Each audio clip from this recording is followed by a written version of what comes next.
توی این ویدیو قراره بریم سراغ بهترین هندزفری از برند کیوسیوای که اصلا کارش تولید و عرضه هندزفری اقتصادیه با کیفیت خیلی بالا، امکانات خیلی خوب و زیر مجموعه برند شیائومیه. برو بریم.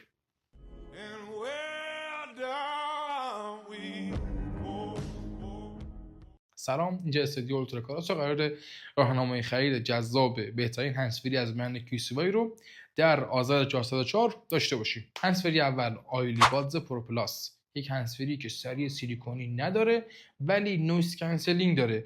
قطر درایوش 13 میلیمتره، یعنی یک بیس خیلی خفنی بهتون میده. در دو رنگ مشکی، مات، سفید، براق. هر گوش 3 تا میکروفون داره که مجموع میشه 6 میکروفون.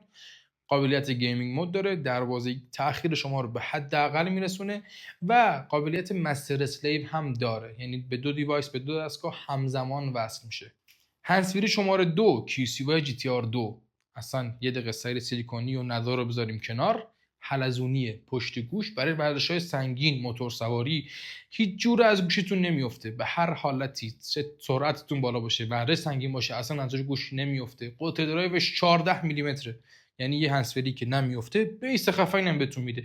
نویز کنسلینگ هم داره ولی نمیتونیم مکالمه خیلی خفن ازش بخوایم، یه ذره رو مکالمه ضعیفه.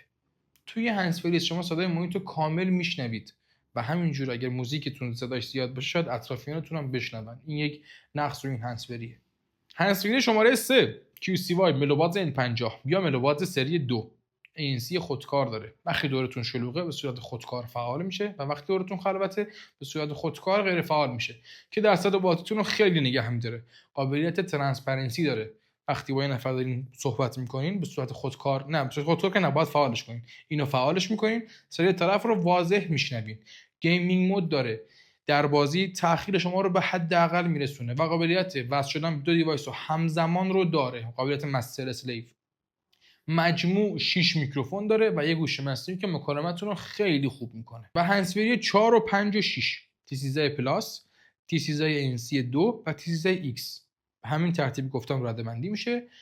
T13 پلاس هنوز داخل بازار ایران عرضه نشده، به زودی عرضه میشه.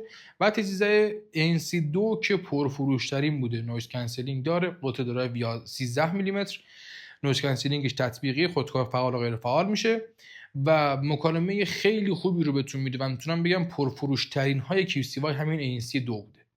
ولی در زمانی که T13 پلاس به بازار ایران عرضه بشه قطعا ANC 2 از حوزه رقابت خارج میشه. چرا؟ چون نسخه تقویت شده ANC 2 به طور مثال میکروفون T13 پلاس 6 تایه، ANC 2 4 تا میکروفونه. تمامی این توضیحات به صورت مقاله در سایت اولترا کالا داشتیم با قیمت که میتونین برین کامل مشاهده کنین و خریدتون از همونجا انجام بدین. اگر هم تا اینجای ویدیو ما رو تماشا کردین و راضی بودین و خوشتون اومد، سابسکرایب کنین و لایک کنین. مخلصم.